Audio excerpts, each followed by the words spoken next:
اعوذ باللہ من الشیطان الرجیم بسم اللہ الرحمن الرحیم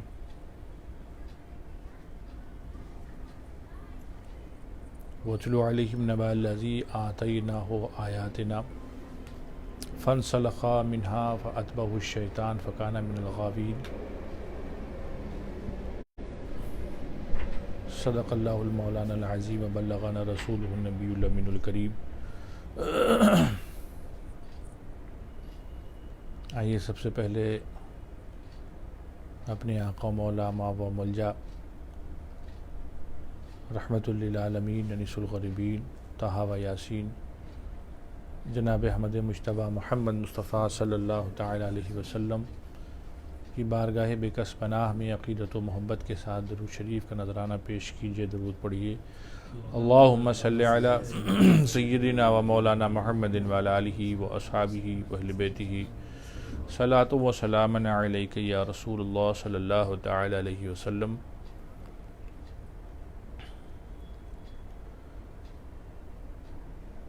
اللہ تبارک و تعالی نے اپنے حبیب پاک صلی اللہ تعالی علیہ وسلم کو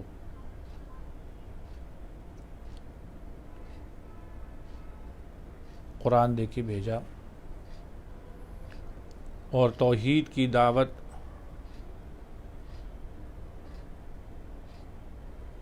کا داعی بنا کے بھیجا کہ جاؤ دنیا میں توحید کا پیغام عام کرو۔ تو اللہ تبارک و تعالی نے آپ کے ساتھ ایک کتاب نازل فرمائی جس کو قرآن کہتے ہیں، اور اس قرآن میں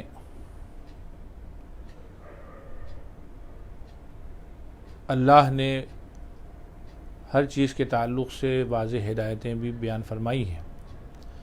آج کی اس مجلس میں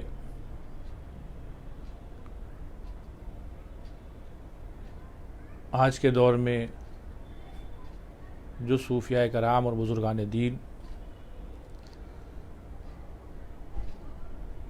اور پیران کرام کے جو مرتبے ہیں اس کے تعلق سے کچھ بیان ہوگا۔ اور دوسری ایک بات یہ ہے کہ آج کے اس دور میں جو پیران کرام کا انداز ہے اس پہ بھی قرآن مجید نے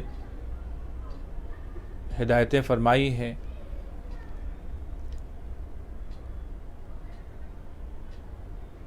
اور جو تصوف کا صحیح طریقہ ہے، بزرگوں کا صحیح رستہ ہے، اس کے تعلق سے بھی چند باتیں اس مجلس میں بیان کرنے کی کوشش کی جائے گی۔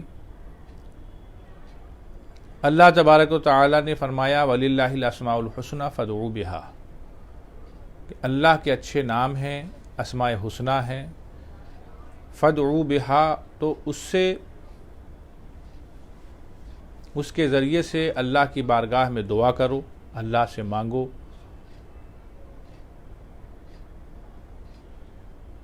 تو اللہ تبارک و تعالی سے مانگنا بندے کی معراج ہے۔ بندہ خدا سے ہی مانگتا ہے، لیکن اللہ تبارک و تعالی نے کچھ بندوں کو خاص بنایا ہے اور انہیں کچھ عطا فرمایا ہے، اور اسی میں ایک عجیب سی چیز جسے اللہ نے دیا بھی، نوازا بھی اور خوب نوازا۔ اللہ نے فرمایا کہ حبیب ان کے بارے میں فرما دیجیے وَاتْلُ عَلَيْهِمْ نَبَأَ الَّذِي آتَيْنَاهُ آيَاتِنَا، آپ ان کی بات بیان فرما دیجئے، ان کی خبر اور ان کے احوال اور ان کے قصے بیان کیجئے جن کو ہم نے آیتیں اپنی عطا فرمائی۔ ایک آیت نہیں، آیاتنا لفظ ہے، ہم نے بہت سی نشانیاں، بہت سی آیتیں عطا فرمائی ہیں انہیں۔ تو ایک شخص تھا جس کو اس آیت کی جو پہلے سننے میں جو پہل سمجھ میں بات آتی وہ یہ کہ اللہ نے انہیں بہت سی نشانیاں دی تھی، تو وہ ان سے صاف نکل گئے۔ تو اس کے میں اللہ تبارک و تعالیٰ نے ایک خاص واقعے کی طرف توجہ دلائی ہے کہ حبیب آپ وہ بیان فرما دیجئے، بتا دیجئے ان کے بارے میں، چونکہ اس میں نشانیاں ہیں، لوگوں کے لیے ہدایتیں ہیں۔ اور وہ کیا ہے؟ اللہ نے فرمایا کہ اے محبوب آپ بیان فرما دیجئے اپنی امت پر نبأ الذی، اس کا واقعہ، اس کی خبر کہ آتینا و آیاتنا، جسے ہم نے بہت سی نشانیاں دی۔ تو اس کے بارے میں کہ کون سی نشانی ہے، ان کو کیا دیا اللہ نے، یہ چیز سمجھیے۔ اور اس میں واضح طور پہ اللہ تبارک و تعالیٰ نے یہ بتایا کہ بندوں کو اللہ نے بہت دیا ہے، جو اچھے بندے ہوتے ہیں، اس کے خاص بندے ہوتے ہیں، اللہ انہیں عطا فرماتا ہے۔ تو یہ بتانا کہ دیکھو اے حبیب آپ بتا دیجئے لوگوں کو کہ اللہ تعالیٰ کسے خاص کرتا ہے، اسے کچھ دیتا بھی ہے۔ تو اللہ نے کیا دیا اس کے بارے میں معالم التنزیل تفسیر میں، اور قرطبی نے بھی تفسیر قرطبی میں، اور تفسیر تبری نے بھی میں خازن میں یہ بیان فرمایا کہ آیاتنا سے مراد اسم اعظم ہے۔ اللہ نے انہیں اسم اعظم اپنا عطا فرمایا تھا، اور حدیث میں کہ اسم اعظم وہ ہوتا ہے جس کے ذریعے سے دعا مانگی جائے تو دعا قبول ہوتی ہے۔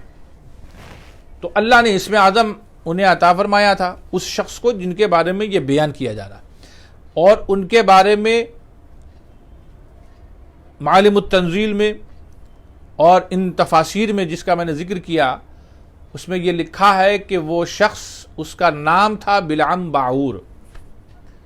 کسی نے باعورہ لکھا ہے، کسی نے باعور کہا ہے، کسی نے باعورہ لکھا ہے، کسی نے باعر لکھا ہے۔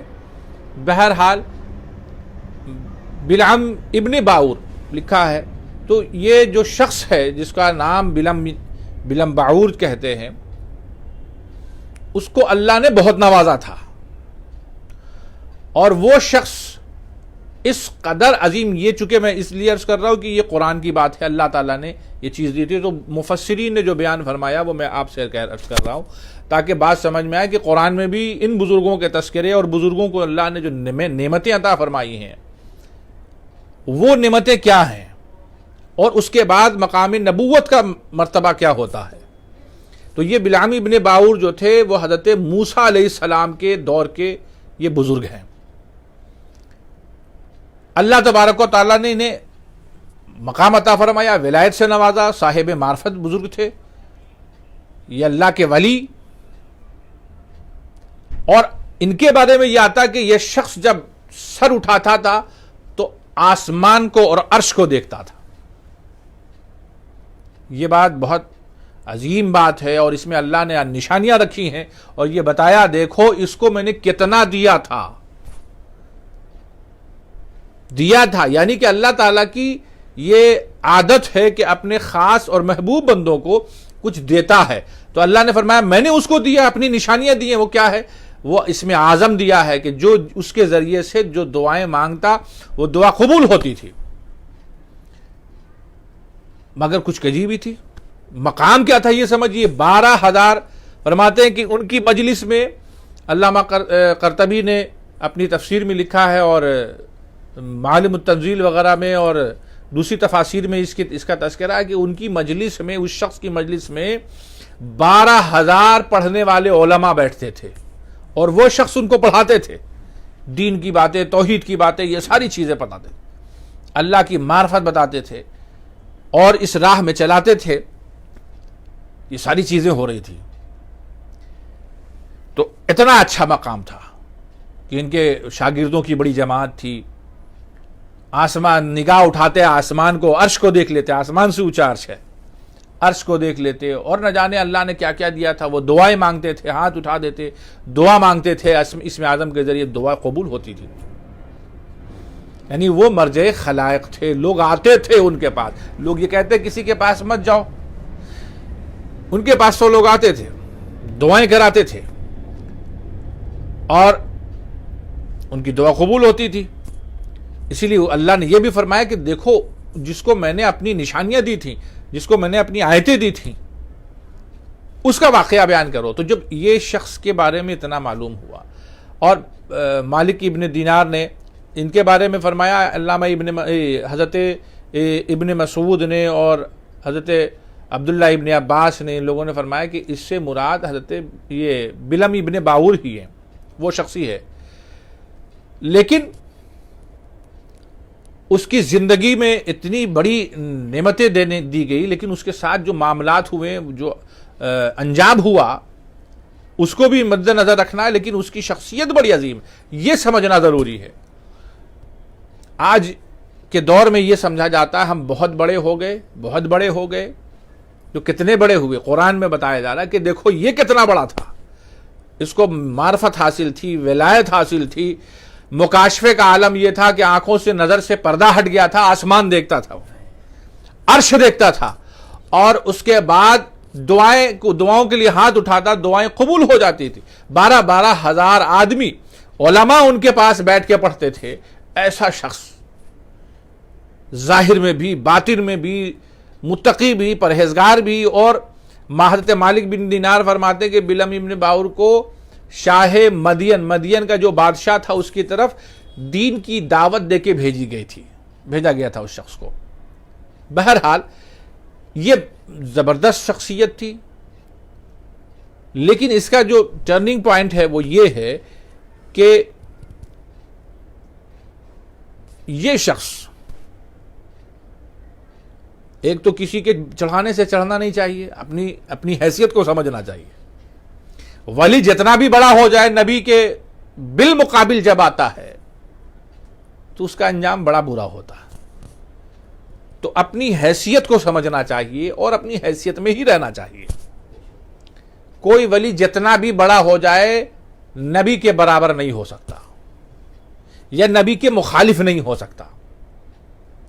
بلم ابن باور کا معاملہ یہ ہو گیا کہ وہ شخص, اللہ نے جب اس کو اتنی نعمتیں عطا فرمائی, اتنا مقام عطا فرمایا, زبان میں اتنا اثر رکھ دیا, اور اس کی زندگی پاکیزہ گزر رہی تھی, تقوی طہارت والی, اللہ کو پہچانتا تھا, وہ معرفت والا تھا.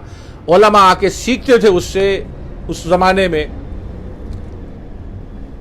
تو اب یہ ایک چیز ہوتی ہے کہ آدمی جب کوئی بڑا مقام حاصل ہو جاتا ہے, لوگ اس کے پاس آ کے بولتے بس آپ ہی ہیں حضرت, اب تو آپ ہی ہو گئے بہت بڑے. تو وہ اس کو بڑا نقصان بھی ہوتا ہے. اس شخص کو لوگوں نے چڑھا دیا کہ ارے حضور آپ تو بہت بڑے ہیں.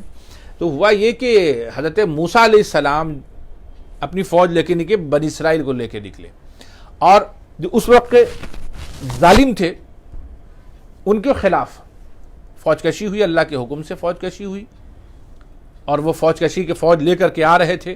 تو جو ظالمین ہیں, جبارین ہیں, جن کو احادیث وغیرہ میں جبارین کہا گیا اور مفسرین نے جبارین کہا, تو جبارین جو یعنی ظالمین جو تھے وہ آگے بولے حضور آپ کی دعائیں مقبول ہوتی ہیں, آپ دعا کر دیجئے. بولے کس کے لیے دعا کریں؟ بولے موسیٰ علیہ السلام اپنی فوج کو, بنی اسرائیل کو لے کر کے آ رہے ہیں, آپ ان کے خلاف بد دعا کر دیجئے. اللہ نے اتنا بڑا مرتبہ عطا فرمایا تھا. تو انہوں نے کہا کہ دیکھو ہم ایسے بد دعا نہیں کرتے, یا کسی کے لیے دعا یا بد دعا کے لیے ہم جو آپ کہہ رہے ہیں کہ اسم اعظم استعمال کر لو, اللہ نے بہت بڑی چیز دی ہے. جس اسم اعظم کو پڑھ کر کے اس کا صحیح استعمال یہ بزرگان دین جانتے ہیں, اللہ جس کو بتا دیتا ہے وہ اللہ کا ولی ہو جاتا ہے. لیکن ولایت ملنا اور بات ہے, اور ولایت کو سنبھالنا بھی الگ بات ہے.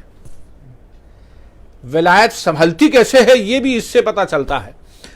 انہوں نے کہا کہ دیکھو مجھے معاف کرو, میں ان کے خلاف بد دعا نہیں کر سکتا, وہ اللہ کے نبی ہیں, وہ اللہ کے رسول ہیں, ہم ان کے خلاف کیسے جا سکتے ہیں. لیکن بس انہوں نے کہا کہ دیکھو میں جب بھی دعا کرتا ہوں میں پہلے اللہ سے پوچھ لیتا ہوں. تو اللہ سے پوچھنے کا مطلب یہ کہ رات میں انہوں نے استخارہ کیا, یا جو بھی طریقے ان کے رہے ہوں گے اللہ کی بارگاہ میں اپنی عرضی پیش کرنے کا, وہ کیا انہوں نے. اور رات میں انہوں نے دیکھا کہ اللہ کی طرف سے حکم ہو رہا کہ نہیں کرو ان کے خلاف حضرت موسیٰ علیہ السلام اور ان کے ماننے والے جو بنی اسرائیل ہیں ان کے خلاف بد دعا نہیں کرنی ہے تمہیں. صبح اٹھے, انہوں نے کہا ایسا ہے کہ میں بد دعا نہیں کروں گا, اللہ نے منع فرمایا.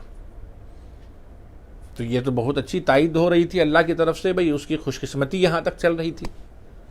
لیکن جب ایک بار کھل کر کے یہ ہو گیا، پھر آپ کو اس پہ اٹل رہنا چاہیے اور نہ ادھر جاؤ نہ ادھر جاؤ. جب اللہ نے کہہ دیا پھر دوبارہ کس میں سوچنے کی ضرورت ہی نہیں تھی. وہ اللہ کے نبی تھے، اللہ کے رسول تھے، ان کے خلاف جو رسول اور نبی کے خلاف جائے یہ بڑی عظیم بات ہے. اللہ کا ولی بھی ہوگا اور نبی اور رسول کے خلاف چلا جائے گا، اس کا کیا حشر ہوگا یہ دیکھیے.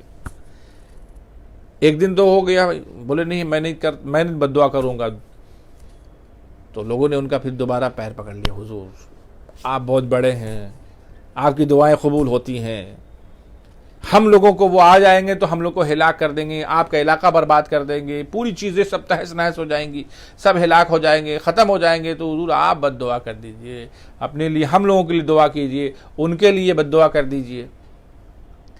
اب یہ جو بار بار انہوں نے پیر پکڑا تو کہا دیکھو میں بغیر اللہ کی مرضی کے نہیں کچھ کر سکتا. انہوں نے کہا پھر میں پوچھتا ہوں. بھلے ایک بار کلیئر ہو گیا تو اب کلیئر مسئلہ ہے، لیکن اللہ تبارک و تعالیٰ کی بارگاہ میں دوبارہ پوچھا انہوں نے. تو اگر استخارہ کا طریقہ بھی استخارے میں یا اس طرح کے جو سوالات ہوتے ہیں اللہ کی بارگاہ میں، اس لیے کہ ایک تو حکم استخارے کا ہے، لیکن بزرگوں کا طریقہ یہ بھی ہے جو اللہ کے رسول صلی اللہ علیہ وسلم نے فرمایا استفت قلبک، اپنے دل سے فتویٰ پوچھو اپنے معاملے کسی معاملے میں. تو جو صاحب قلب ہوتے ہیں، دل والے ہوتے ہیں، وہ دل کے ذریعے سے اللہ کی بارگاہ میں عریضہ پیش کرتے. تو یہ اب جو بھی سلسلہ تھا ان کا، انہوں نے جب اللہ کی بارگاہ میں اپنا عریضہ رکھا یا اللہ میں بد دعا کروں کہ نہیں کروں، ان کے مقابل اپنے لیے ان جبارین کے لیے دعا کروں کہ نہیں، تو اس بار کوئی جواب نہیں آیا، خاموشی تھی. کیونکہ یہ بھی ایک اللہ کے غضب کے بڑھنے کا ذریعہ کہ پہلی بار جب منع کر دیا گیا اور کھل کر کے دیکھ رہے ہو کہ اللہ کے نبی ہیں، صاحب توریت ہیں، حضرت موسیٰ ہیں، حضرت اللہ کے کلیم ہیں، اللہ ان سے کلام کرتا ہے، پھر تم ان کے خلاف کیسے جا رہے ہو؟ اتنی واضح نشانیوں کے باوجود تم نبی کے خلاف ہو رہے ہو. تو اللہ نے اس دن کوئی جواب نہیں بھیجا. جبارین جو ظالمین تھے انہوں نے کہا کہ آج کیا ہوا؟ انہوں نے کہا کوئی جواب نہیں آیا ہے. اب ان کو موقع ملا اور ان کی بدقسمتی شروع ہو گئی. ان سے کہا کہ اگر اللہ کو منظور ہوتا کہ آپ دعا نہ کریں ہم لوگوں کے لیے یا ان کے لیے بد دعا نہ کریں تو اللہ حکم دیتا. نہیں دیا، اس کا مطلب ہے اللہ کی بھی مرضی ہے. تو ان کا دماغ گھمانا شروع کر دیا. اب وہ جب یہ بات ان کے ذہن میں آئی اور بار بار یہ چیز کہی گئی، بعض روایتوں میں یہ ہے کہ ان کی بیوی کے ذریعے سے بھی بات کہی گئی. اب وہ آگے ان کے پروپیگنڈا رینج میں اور ان کی اس چاپلوسی میں اور ان کی خوشامد میں آ گئے، اور پھر بدقسمتی کا ایک دور دوسرا شروع ہو گیا. اللہ نے آپ کو ولایت دی، اتنا مقام دیا ہے، عزت دی، مقام دیا، علم دیا، معرفت دی، مکاشفہ عطا فرمایا، لیکن اس کے باوجود وہ پھسل گئے. اور اس کے بعد پہاڑ پہ گئے اور انہوں نے ہاتھ اٹھایا. ہاتھ جو اٹھایا تھا ان کی بدقسمتی کا دور شروع ہو گیا. موسیٰ علیہ السلام کے خلاف کھڑے ہو کر کے دعا کر رہے، یا اللہ موسیٰ علیہ السلام کے بارے میں بد دعا، نبی کے بارے میں، رسول کے بارے میں بد دعا. اللہ نے نعمت دی ہے تو نعمت سنبھالنا بھی بہت ضروری ہے. تو ایک پیسہ کمانا ہوتا ہے، ایک پیسہ بچانا ہوتا ہے. خوب کما لیا بچا نہیں سکے، خوب اچھی آپ کی کہ عقیدے ہیں بچا نہیں سکے، خوب اچھی ولایت مل گئی بچا نہیں سکے آپ. اللہ نے ان کو طاقت بھی عطا فرمائی، قوت بھی عطا فرمائی کہ آنکھ اٹھاتے تو دیکھ لیتے کہ عرش تک دیکھ لیتے، اللہ دکھا دیتا. یہ بھی نہیں برداشت ہو سکا.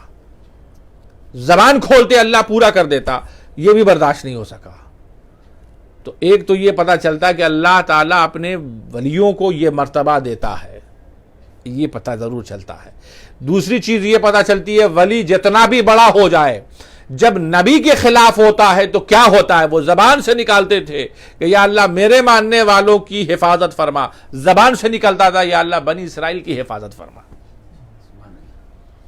زبان سے حضرت موسیٰ علیہ السلام کی ہلاکت کے بارے میں نکالنا چاہتے تو زبان سے نکلتا کہ یا اللہ موسیٰ علیہ السلام کی حفاظت فرما اور ان کی ہلاکت فرما جو ظالمین ہے. اب الٹا ہو رہا ہے، وہ لوگ بول رہے کہ آپ کی زبان سے کیا نکل رہا ہے؟ موسیٰ علیہ السلام آپ کی زبان سے اے بلم باہور آپ کی زبان سے کیا نکل رہا ہے؟ آپ کو ان کے لیے بد دعا کرنی چاہیے، ہمارے لیے دعا کرنی چاہیے. آپ الٹا کر رہے ہیں، ہمارے لیے بد دعا ہو رہی ہے، ان کے لیے دعا ہو رہی ہے. انہوں نے فرمایا میری زبان میرے قبضے سے باہر ہے، میری زبان میرے قبضے سے باہر ہے. سمجھا؟ اور فرمایا کہ اب جو ہے ہلاکت ہو گئی، اب ہلاکت ہے، اب تم لوگوں نے نہ میری دنیا بچا کے رکھا، نہ میرا دین بچا، نہ دنیا بچی ہے، سب ہلاک ہو گئے۔ اب ان کو انداز ہو گیا کہ اب ہم برباد ہو گئے۔ جو نبی کے خلاف ہوتا ہے، یہ بات ذہن نشین ہو جانی چاہیے۔ اتنا بڑا ولی کہ آنکھ اٹھائے اور عرش دیکھ لے، اتنا بڑا ولی کہ صاحب معرفت ہو، اور اتنا بڑا ولی کہ اس کی زبان میں اللہ نے یہ تاثیر رکھی وہ زبان کھولے تو دعا قبول ہو جائے، ایسا شخص بھی اگر نبی کے خلاف کھڑا ہوتا ہے تو اس کی ولایت، اس کا مکاشفہ، اس کے تصرفات، اس کی ساری چیزیں اس کے منہ پہ ماری جاتی ہیں، اور قرآن نے فرما دیا کہ اس کی زبان باہر لٹک رہی تھی۔ سمجھا؟ اللہ نے فرمایا ہے کہ فَمَثَلُهُ كَمَثَلِ الْكَلْبِ، اس کی مثال کتے کی مثال ہے، کہ اگر ان تحمل علیہ الحس اور تترکہ یلحس، یعنی اس پر حملہ کرے تو زبان نکالے، جیسے ہر وقت اس کی زبان نکالنے کی عادت ہے۔ اللہ فرماتا ہے کہ اور اگر چھوڑ دے تو زبان نکالے، یعنی وہ زبان ہی نکالتا رہتا اور ہانپتا رہتا، تو اس کا بھی عالم یہ ہو گیا، زبان نکل گئی۔ جو زبان نبی کے خلاف اور وہ بھی بہت بڑا آدمی، اللہ نے اتنی بڑی روحانیت دی تو بتا دیا دیکھو تمہاری ساری روحانیت نبی کے قدموں کی برکت سے ہوتی ہے، اور اگر نبی کے خلاف ہو گئے تو تمہاری وہ ساری روحانیت تمہارے منہ پہ مار دی جائے گی، منہ پہ مار دی گئی، اور وہ کتے کی شکل ہو گئی۔ جب اللہ کا اتنا بڑا ولی، اتنا قریب شخص نبی کے خلاف ہو جائے تو قرآن کہتا ہے وہ کتا کی طرح ہے، زبان لٹکاتا رہتا ہے، اور اس کو دکھا دیا کہ دیکھو تم تو صاحب نظر تھے، تم تو صاحب نظر بھی تھے، تم صاحب علم بھی تھے، تم صاحب معرفت تھے، تم کو تو نبی کے خلاف نہیں ہونا چاہیے۔ تو جو جتنا جانتا ہے اس کی سزا بھی بڑی ہوتی ہے، اس کو کتا بنا دیا گیا، زبان لٹک گئی اس کی۔ اب وہ کہتا ہے اب ہم تو میری دنیا بھی برباد ہو گئی، دین بھی برباد کر دیا تم لوگوں نے، اور وہ شخص کتا ہو گیا۔ آخرت میں کتے کی شکل میں اٹھے گا۔ تو دنیا میں بھی اس کی زبان لٹک گئی، لوگ کہتے کیا ہو رہا، اور کتے کی طرح ہانپتا تھا۔ کیوں؟ یہ ویسا ہی ہے جو یہ اللہ نے ایک نشانی بنا دی کہ دیکھو خوب جب بڑا ہو گیا شخص، خوب ایمان والا ہے، تقوی والا ہے، طہارت والا ہے، ولایت والا ہے، اور نبی کے خلاف ہو رہا ہے، تو اس کو اللہ نے دکھا دیا دیکھو تمہاری کوئی اوقات نہیں، پہلے میرے کلیم ہے، میرے نبی ہے، میرے رسول ہے، اس کے بعد تمہارا مقام ہے۔ تو جو شخص کلیم اللہ کے خلاف ہوا اتنا بڑا ہو کر کے، اس کا تو حشر یہ ہو گیا، اور جو سید المرسلین، سید النبیین کے خلاف ہو اور اس کی کوئی اوقات نہ ہو، نہ صاحب معرفت ہو، نہ اتنا بڑا عالم ہو، اگر عالم بھی ہے تو بھی اس کا کیا حشر ہوگا آپ یہ سمجھ سکتے ہیں۔ تو اس کے اگر ولایت کو بچانا ہے، ولایت حاصل کرنا ہے تو نبی کی اتباع کر کے حاصل کرنا ہوگا، اور بچانا بھی ہے تو نبی کی غلامی کر کے بچانا ہوگا۔ تو یہ اللہ تعالیٰ نے اس میں بہت بڑی چیز رکھی ہے، اور یہ بات ثابت ہوتی ہے کہ اس میں جو ان کو اسم اعظم دیا گیا تھا، ہر کو نہیں ملتا یہ، اور اسم اعظم کے طریقے ہوتے ہیں، تو اس طریقے کو کون بتائے گا؟ وہ اللہ کے ولی بتاتے ہیں، جو مرشد ہوتے ہیں وہ بتاتے ہیں، اور اس کے بارے میں بہت سارے لوگوں نے لکھا بھی ہے، لیکن اس کا طریقہ ہوتا ہے، کچھ چھپا ہوا راز ہے اللہ کا، جن کو معلوم ہو جاتا ہے وہ زبان جب کھولتے ہیں ان کی دعا قبول ہو جاتی ہے، جیسے کہ بلم باور کی دعا قبول ہوتی تھی، لیکن اس دعا کا غلط استعمال یہ غلط ہو جاتا ہے۔ اب کیوں ہے دیکھ لیجئے، اللہ نے فرمایا کہ فَانْسَلَخَ مِنْهَا، تو وہ اس سے صاف نکل گیا، ولایت سے نکل گیا، معرفت سے نکل گیا، علم دین سے نکل گیا، وہ ساری چیزیں جو اللہ نے انعام کی تھی، جو اس کو اسم اعظم سکھایا گیا تھا، اللہ نے اسم اعظم سلب کر لیا۔ اس کے دل میں جو چیز تھی، جو آدمی چلے کھینچتا ہے تو ایک اثر آ جاتا ہے زبان میں، اور دل میں اس کا نور آ جاتا ہے، وہ نور بھی کھینچ لیا گیا۔ فنسلخا والے چمڑا کھینچ لیتے ہیں نا، اس کو انسلاخ بولتے ہیں، تو فنسلخ منہا، اس سے صاف طور پر کھینچ لیا گیا، اس سے نکل گیا وہ ساری چیزیں اس کی جو تھی، روحانیت کی، وہ معرفت کی، اسم اعظم کی، زبان کی تاثیر کی، دل کی معرفت، دل کے نور کی، وہ سب چیز کھینچ لی گئی، سارا جو اس کو دیا گیا تھا سب ختم ہو گیا۔ فَأَتْبَعَهُ الشَّيْطَانُ، شیطان اس کے پیچھے لگا، فکان من الغاوین، تو وہ گمراہوں میں ہو گیا۔ تو شیطان سب کے پیچھے لگتا ہے، ولیوں کے بھی پیچھے لگتا ہے۔ تو ولیوں جو اس راہ میں چلتے ہیں، اللہ کے ولیوں کی راہ میں چلتے ہیں، ولایت کی راستے میں چلتے ہیں، تو وہ ان کو بھی شیطان سے بچے رہنے اور اس کے داؤ سے بچنے کی ضرورت ہے۔ اور وہ داؤ سب سے بڑا کیا چلاتا ہے کہ تم نبی کو ضرورت نہیں ہے، اب تمہاری نبی کو ضرورت نہیں ہے، لہذا تم نبی کے خلاف بھی ہو سکتے ہو، کوئی دقت نہیں، اور خلاف ہو گئے تو سمجھ لیں دین بھی برباد، دنیا بھی برباد ہو جاتی ہے۔ اللہ ہمیں اور آپ کو اس سے محفوظ رکھے اور تمام عالم اسلام کو اس سے محفوظ رکھے۔ اللہ نے یہ بتا دیا ہے، حبیب یہ بتا دیجئے ان کو، کل کے زمانے میں ایسا بھی ہوگا کہ کوئی صاحب ولایت ہوگا اور اس راہ میں چلنے والا ہوگا، وہ کہے گا ہم طریقت والے، ہمیں کیا ضرورت ان کی، نبی پاک صلی اللہ علیہ وسلم کی اتباع کی۔ ان میں بتا دو جن کو ہم نے سب کچھ دے دیا، ان کو تو ضرورت تھی کل حضرت کلیم اللہ کی، حضرت موسیٰ علیہ السلام کی اتباع کی، آج نبیوں کے سردار موجود ہیں، ان کی اتباع کے بغیر نہیں کام چلے گا، نہیں کام چلے گا۔ تو اللہ نے فرمایا وَلَوْ شِئْنَا لَرَفَعْنَاهُ بِهَا، ہم چاہتے تو انہیں آیتوں کے سبب اس کو اور بلندی دیتے، اٹھا لیتے، وَلَكِنَّهُ أَخْلَدَ إِلَى الْأَرْضِ، مگر وہ تو زمین پکڑ گیا، یعنی وہ نیچے آ گیا، اتنی بلندیوں کے بعد اور ہم دیتے اور اونچا اٹھاتے، لیکن وہ زمین پہ آ گیا۔ اور کیوں زمین پہ آیا؟ اس لیے کہ اس نے وَاتَّبَعَ هَوَاهُ، اس نے اپنی خواہش نفس کی اتباع کر لی۔ دل میں آیا کہ میرے کتنے لوگ ماننے والے، یہ تو دیکھو کہ اللہ پہلے مان رہا ہے کہ نہیں تمہیں، اللہ نے تمہیں چاہا، محبت کی، مانا اور عطا فرمایا تم کو اتنی بڑی چیزیں، اور اس کے بعد اللہ کی تمام چیزوں کو تم نے ٹھکرا دیا، اللہ کے نبی کے خلاف کھڑے ہو گئے۔ تو اللہ نے فرمایا اس نے خواہش نفس کی اتباع کی۔ تو دل نفس کو دبا کے رکھنا چاہیے، نفس بہت کچھ چاہتا ہے، دیکھو کہ نبی کے رستے کے خلاف ہے کہ نہیں۔ بہت بڑے عالم ہو گئے، بولے اب تو ہم عالم ہو گئے، ہم فتوے دے کے بات بنا لیں گے، نبی کے خلاف ہو گئے وہ۔ ہم بہت بڑے پیر صاحب کہلاتے ہیں، میرے مریدین ہزاروں میں، لاکھوں میں۔ یا کل کے زمانے میں جب آدمی کم تھے تو 12,000 علماء اس کے پاس بیٹھ کے سیکھتے تھے، تمہارے پاس کتنے بیٹھتے ہیں؟ ایک کلاس میں 100 لڑکے بیٹھتے ہوں گے، 200 عالم بیٹھتے ہوں گے، لیکن ان کو بھی اس بات کا غرہ ہو جاتا کہ ہم نبی کے خلاف بول لیں گے کل کو، بس نبی کی حیثیت یہ تھی کہ انہوں نے پیغام پہنچایا اور معاملہ ختم ہو گیا۔ اگر اتنی بات ہوتی تو اللہ یہ نہیں بیان فرماتا۔ یہ بتانے کا مطلب ہے کہ نبی کی تعظیم ولایت کے بچانے کے لیے لازم ہے، جب ولایت کے بچانے کے لیے لازم ہے تو ایمان کے بچانے کے لیے تو اور لازم ہے۔ تو اللہ نے فرمایا ہم تو اور دیتے اس کو اور اونچا اٹھاتے، تو اونچا تو اٹھا ہی دیتے، اور اونچا اٹھاتے، لیکن وہ تو زمین پہ گرنے والا تھا، یعنی زمین میں نیچے آگے پستی کی طرف آ گیا، اور اس نے اپنی خواہش نفس کی اتباع کی ہے، سمجھا، وہ کتا ہو گیا۔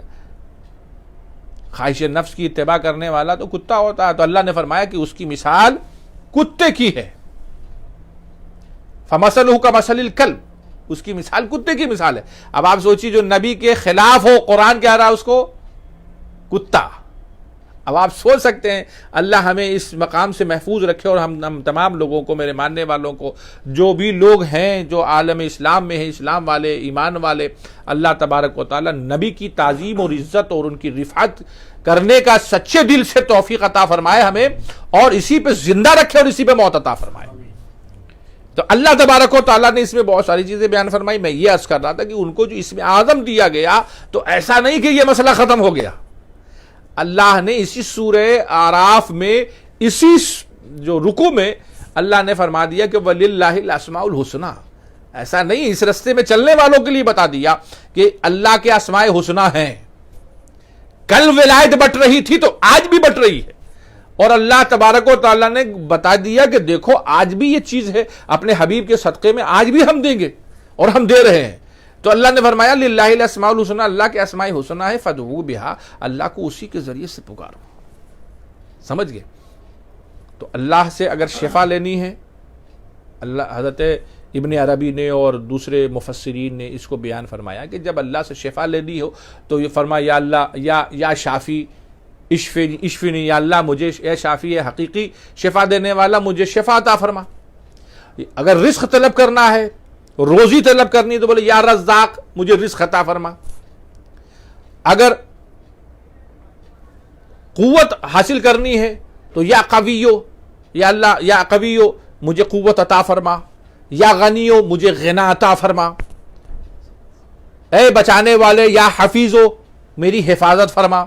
تو جو چیز آپ کو حاصل کرنی وہ اللہ کا نام لے کے دعا کیجیے، سمجھ گئے؟ یہ ایک اہم چیز ہے۔ اور اس میں حدیث میں آیا ہے کہ سرکار نے ارشاد فرمایا کہ اللہ کے 99 نام ہیں، سمجھ گئے؟ اللہ کے 99 نام ہیں، من احصاہا، جس نے اس کا احصاء کر لیا یعنی یاد کیا اور اس کو پڑھتا رہا، فدخل الجنہ، تو وہ جنت میں داخل ہو جاتا ہے۔ تو اللہ کے جو 99 نام ہیں اس کے ذریعے سے آپ پڑھتے رہیے۔ اب ایک چیز تو یہ کہ پڑھنا، احصاء کا معنی تھوڑا سا وسیع ہے، ایک تو پڑھنا ہے بلکہ بزرگان دین اس کی دعوت دیتے ہیں، ان اسماء حسنہ کی دعوت دیتے ہیں۔ تو اگر بعض بزرگان دین ایسے ہیں کہ اگر شفا کے لیے جو اللہ کے اسماء ہیں، یا شافیو ہے، یا مبدیو ہے، یا مبدی البرایا ہے، سمجھئے، یہ ساری جو اللہ کے اسماء حسنہ ہیں وہ پڑھتے تھے تو کسی بیمار پہ اگر بڑی محبت سے دیکھ لیا تو اس کو شفا ہو گئی، اور پیار سے اس کے سر پہ ہاتھ پھیر دیا تو اس کو اللہ شفا دے دیتا۔ تو یہ ان کو اللہ نے عطا فرمایا، یہ حقیقت میں اللہ نے اپنے اسماء حسنہ کے ذریعے سے عطا فرمایا۔ تو وہ اللہ کے اسماء حسنہ کی برکت ہوتی ہے، یعنی کہ اللہ اپنے بندوں کو، اپنے چہیتوں کو، اپنے ولیوں کو اپنے نام کے ذریعے سے پاور دیتا ہے۔ یہ پاور کہاں سے ہوا؟ یہ طاقت کہاں سے ملی؟ اللہ کے نام سے ملی۔ اللہ کا نام یہ نام کس کا ہے؟ تو اللہ کا ہے۔ گویا کہ یہ طاقت ان کے ہاتھ میں یا ان کی اپنی نہیں ہوتی، یا خدا کی ہوتی، لیکن یہ یاد رکھیے کہ وہ ان کو ملی ہے، ان کے ہاتھ سے صادر ہو رہی ہے، یہ بھی صحیح بات ہے۔ لہذا اللہ نے فرمایا کہ یہ کل تو وہ کر کے گئے، تو ان کی جو غلطی تھی اس کو نہیں کرنا ہے، لیکن جو اچھائی تھی، جو ذریعہ تھا اس کو کر لو۔ دیکھیے آج کے اس دور میں یہ جائز یہ ناجائز کے چکر میں بزرگان دین کے راستے سے لوگوں کو ہٹا دیا، تو جو روحانیت حاصل کرنے والے تھے وہ ادھر بھٹک گئے اور ادھر بھٹک گئے، پاور ختم ہو گیا۔ جو پاور والے ان کو اللہ فرما رہا دیکھو اگر تم کو حاصل کرنا ہے، قوتیں لینی ہے، طاقتیں لینی ہے، اللہ کا قرب لینا ہے، اللہ کی معرفت لینی ہے، ولایت لینی ہے، اور اپنے معاملات کو حل کرنا ہے، تو اللہ کے اسماء حسنہ ہیں، اس کے ذریعے سے پکارو۔ یہ طریقہ بتایا اللہ تبارک و تعالیٰ نے۔ اس کے بارے میں اس کی جو شان نزول ہے وہ ٹھیک ہے، لیکن یہ حکم ہے اس کے بارے میں کہ اس طرح سے اللہ کو پکارو گے تمہارے معاملات حل ہوں گے۔ کیوں نہیں حل ہوں گے؟ سرکار نے یہ فرمایا، دعاؤں کے تعلق سے یہ حدیث سماعت فرمائیے، اللہ تبارک و تعالیٰ اس پہ عمل کرنے کی توفیق دے۔ اللہ کے رسول صلی اللہ علیہ وسلم ارشاد فرماتے، دعا ایسے نہیں مانگو کہ اللہ تو چاہے تو دے دے، ان شئتا، اگر تو چاہے تو عطا فرما، ایسے نہیں مانگو، یعنی انشاءاللہ کہہ کے دعا نہیں مانگو، بلکہ اس یقین سے مانگو جو عرش کو، آسمانوں کو دیتا ہے اور زمینوں کو دیتا ہے، وہ مالک اگر ہم کو چاہے تو کیسے نہیں دے سکتا؟ تو اس یقین سے مانگو کہ وہ سب کو دیتا ہے، ہمیں بھی دے دے، اور آج ہم لے کے اٹھیں گے اس کی بارگاہ سے۔ 1 گھنٹہ ہوا، 2 گھنٹہ ہوا، تم بیٹھو تو صحیح، رب کی بارگاہ میں مانگ کے دیکھو اس یقین سے کہ جو سب کو دے رہا ہے مجھے بھی دے گا۔ میرا جو میں مانگ رہا ہوں بہت چھوٹی چیز ہے، جو عرش کو رزق دیتا ہے، جو جبریل امین کو رزق دیتا ہے، جو حضرت میکائیل علیہ السلام کو دیتا ہے، جو اسرافیل علیہ السلام کو دیتا ہے، جو پورے سمندر کے جانوروں کو عطا فرماتا ہے، جو زمین و آسمان کو دے رہا ہے، میں جو مانگ رہا ہوں تو بہت چھوٹی سی چیز ہے۔ یہ یقین پیدا ہوگا انشاءاللہ اللہ عطا فرمائے گا۔ تو یہ مت کہو یا اللہ چاہے تو دے، چاہے تو مت دے، اس یقین سے مانگو ہم جس سے مانگ رہے ہیں وہ جو چاہے عطا فرما سکتا ہے۔ دعا کی اندر جو لینے کا طریقہ، سلیقہ اور ڈھب ہے وہ اللہ کے رسول سکھا رہے ہیں۔ دوسری چیز یہ بتائیے، اللہ تبارک و تعالیٰ خود فرما رہا کہ میرے جو مانگنا ہے میرے نام کے ذریعے سے مانگو۔ شفا مانگ رہے ہو یا شافیوں کو ہو، یا ذل جلال والاکرام کو ہو، کیونکہ یا ذل جلال والاکرام جب آخر میں پڑھا جاتا ہے یہ ایسی عظیم چیز ہے کہ اللہ تبارک و تعالیٰ اس کے ذریعے سے دعاؤں کو قبول فرما لیتا ہے۔ تو یہ فرمایا، تو یہ جو نام ہوتے ہیں اس سے انہیں طاقت ہوتی ہے، یہ طاقت حاصل ہوتی ہے اور قوت حاصل ہوتی ہے۔ آپ یہ سوچ لیجئے، اللہ کا نام ہے سورہ قل هو اللہ احد، سورہ اخلاص جسے کہتے ہیں، قل هو اللہ احد۔ پیر نے فرمایا خواجہ غریب نواز سے کہ آپ جائیں اور قل هو اللہ پڑھ کر کے آئیں، تو پیر کے بتائی ہوئی تعداد کے مطابق آپ نے قل هو اللہ شریف پڑھی اور آ کر کے حاضر ہو گئے. حضور آپ نے جتنا فرمایا تھا میں نے پڑھ لیا. کھڑا کیا, بولے دیکھو اوپر دیکھو. کہا دیکھ رہے ہو حضور؟ کہا کیا دیکھ رہے ہو؟ کہا حضور عرش دیکھ رہا ہوں. دیکھیے ایسا نہیں کہ یہ پہلی بار ہوا, اللہ نے پہلے بھی دکھایا تھا.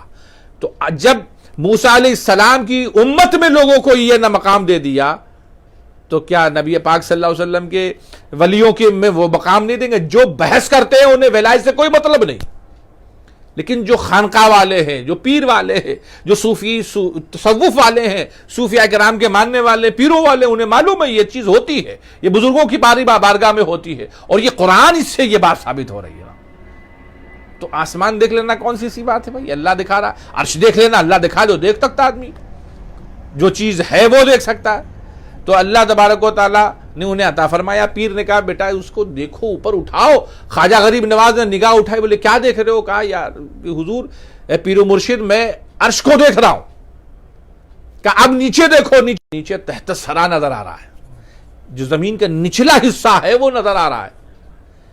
تو یہ کیا ہو گیا؟ یہ اللہ تبارک و تعالیٰ کے نام کی برکت ہے اور اس آیات کی برکت ہے جو قل هو اللہ احد میں ہے, اللہ الصمد میں ہے. قل هو اللہ احد, احد میں یہ اللہ لفظ اللہ یہ اللہ کے ذات کا نام ہے, اسم ہے, اور یہ تمام صفات کا جامع بھی ہے. تو اللہ کی ذات کا بھی نام ہے, پھر احد ہے, یہ اللہ کے نام ہے, اللہ کی توحید کو بتاتا ہے. قل هو اللہ احد اللہ الصمد. اللہ الصمد میں تو وہ طاقت ہے کہ اس کو اللہ تبارک و تعالیٰ بہت زیادہ مقام عطا فرماتا ہے. یہ چیز ان کو بتائی جا سکتی جو کرنا چاہیں, لیکن جو بزرگوں نے بتایا ہے اس میں اللہ الصمد کے مطلب یہ ہوتا ہے کہ صمد اس کو کہتے ہیں جو کسی سے پہ قائم نہ ہو اور ساری چیزیں اس سے قائم ہو, اس کو صمد کہتے ہیں. اس کو کسی کی ضرورت نہیں ہو اور سب کو اس کی ضرورت ہو, اس کو صمد بولتے ہیں. تو اللہ کو کسی کی ضرورت نہیں, اللہ کسی کی وجہ سے نہیں ہے, لیکن ساری چیزیں اللہ کے ذریعے سے ہیں اور اللہ تبارک و تعالیٰ کے ذریعے سے ہیں, اور اللہ تبارک و تعالیٰ نے ان کا وجود عطا فرمایا. تو سب کو اللہ کی ضرورت ہے, اللہ کو کسی کی ضرورت نہیں. ایک قوم ماننے والی آئی بھی چلی گئی, مانا تو ٹھیک ہے, نہیں تو ختم کیا, دوسری لایا, تیسری لایا. کتنی قومیں اللہ تبارک و تعالیٰ نے پیدا فرمائی ہے, وہ فرشتے ہیں, نیچے انسان ہے, نہ جانے کتنی مخلوقات ہیں, کتنے طرح کی مخلوقات ہے, یہ اللہ جانے. تو میں یہ عرض کر رہا ہوں کہ یہ بزرگوں کے طریقہ ہے. تو اللہ تبارک و تعالیٰ نے یہ بتایا کہ دیکھو میرے نام کے ذریعے سے دعائیں کرو تو میرے قریب ہوگے اور پھر تمہیں مقام حاصل ہوگا, نگاہیں کھلیں گی.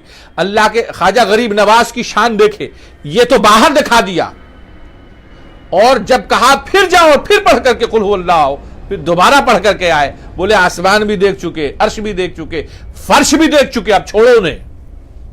کہا اب کیا کرے حضور؟ کا انگلی دیکھو. قرآن فرماتا فی انفسکم افلا تبصرون, اللہ کی قدرتوں کو آسمانوں میں بھی دیکھو, زمین میں بھی دیکھو. سمجھا؟ اسی سے متصل آگے چل کر کے تھوڑا سا کچھ آیتیں کے آگے اللہ نے فرمایا اولم ینظروا فی ملکوت السماوات والارض, کیا انہوں نے نگاہ نہ کیا آسمانوں اور زمین کی سلطنت میں؟ تو کسی کو اللہ دکھا بھی دیتا ہے, میں نے اس میں دیکھو اور غور کرو, لیکن کسی کی آنکھ اتنی بڑی ہوتی ہے وہ عرش بھی دیکھ لیتا ہے, فرش بھی دیکھ لیتا ہے. لیکن اللہ نے یہ فرمایا میری معرفت حاصل کرنی ہے تو کبھی کبھی اب باہر دیکھ چکے, اندر دیکھو, اندر کیا چل رہا ہے, آپ کی سانسیں کیسی چل رہی ہیں, دل کی دھڑکن کیسی چل رہی ہے, رگوں میں خون کیسے دوڑ رہا ہے, دماغ میں باتیں کیسے آ رہی ہیں, آنکھوں میں جو بینائی ہے وہ کیسے آتی ہے, کان کیسے سنتا ہے, زبان کیسے بولتی ہے. ہم بول رہے ہیں مگر ہم کو خود نہیں معلوم ہے زبان کیسے بول رہے ہیں. سائنس بولتی ہے کہ اس طرح سے بولتے ہیں, اس طرح سے بولتے ہیں, ہواؤں میں ارتعاش پیدا ہوتا ہے, سائیکل بنتا ہے, وہ سائیکل دوسروں تک جاتا ہے, مگر ہم تو یہ سمجھتے ہیں میں بول رہا ہوں, میری بات آپ تک خدا پہنچا رہا ہے. میں چاہ رہا ہوں, سوچ رہا ہوں, سوچنے کو اللہ لفظوں میں بیان کر رہا ہے, وہ کون ہے؟ لفظوں میں ڈھالنا میری بات کو میرے دماغ سے میری زبان پہ لانے والا میرا خدا ہے. مجھ میں اتنی طاقت نہیں ہے, جب دماغ بھی ہوتا ہے، زبان بھی ہوتی ہے، بند ہو گیا آدمی، ختم ہو گیا مسئلہ. لیکن یہ چیز جو کرتا ہے کون ہے؟ تو اللہ نے فرمایا فی انفسکم، تم اپنی جانوں میں تو دیکھو، اپنے اندر تو جھانکو. جب جھانکو گے افلا تبصرون، ارے تم نہیں دیکھتے، تم بصیرتیں نہیں ہیں، تمہیں عقل نہیں ہے، شعور نہیں ہے، دیکھو اس کو، اندر جھانکو. تو یہ چیز سے کیا کیوں اللہ فرما رہا ہے؟ اس لیے تاکہ اس سے معرفت حاصل ہو. آسمانوں کو بھی اس لیے دکھاتا ہے تاکہ اللہ کی خلاقی معلوم ہو. تو معلوم یہ ہوا کہ اللہ تعالیٰ اپنی معرفت اپنے بندوں کے ذریعے سے کراتا ہے. آسمان بھی اللہ کا بندہ، عرش بھی اللہ کا بندہ، زمین بھی اللہ کی بندی، یہ ساری چیزیں اللہ کی بندی. لیکن اس میں پتہ یہ چلتا ہے کہ جب خالق، مخلوق کتنی عظیم ہے، خالق کتنا عظیم ہوگا. اپنے بارے میں یہ تو سوچ لیجئے کہ ہم کس کی دست قدرت کی صنائی ہے، کس نے ہمیں بنایا ہے. تو پتہ یہ چلے گا مجھے بنانے والا میرا خدا ہے. کبھی میں اس کے دست قدرت سے گزرا ہوں گا، کبھی ہم جو ہے اللہ کی صنائی جو خالق ہے اسی سے بنے ہوئے ہم آئے ہیں یہاں پہ. ہم اپنے سے تھوڑی اپنے تراش لیا، اپنی آنکھوں کو، اپنے کان کو، اپنی آنکھوں کو، ناکوں کو، بدن کو، پورے یہ سب اللہ کا ہے. تو معلوم یہ ہوا کہ ہم کبھی اللہ کے قریب، بہت قریب سے گزرے ہیں اور آج بھی اللہ کے قریب ہیں. تو یہ اللہ نے فرمایا یہ راستے کھلے ہیں، تم اللہ کے ناموں کے ذریعے سے اللہ کو پکارتے رہو، اللہ کے قریب ہوتے رہو. یہ راستہ صرف اس وقت کے زمانے کے لیے نہیں تھا. اور اللہ نے فرمایا وَذَرُوا الَّذِينَ يُلْحِدُونَ فِي أَسْمَائِهِ، اور جنہوں نے انہیں چھوڑ دو جو اس کے ناموں میں حق سے نکلے ہوئے ہیں. اور سَيُجْزَوْنَ مَا كَانُوا يَعْمَلُونَ، اور وہ جلد اپنے جو انہوں نے کیا ہے اس کا انجام پائیں گے. الہاد کیا ہوا؟ اس میں اللہ کے نام پکارنے میں کیا الہاد ہوا؟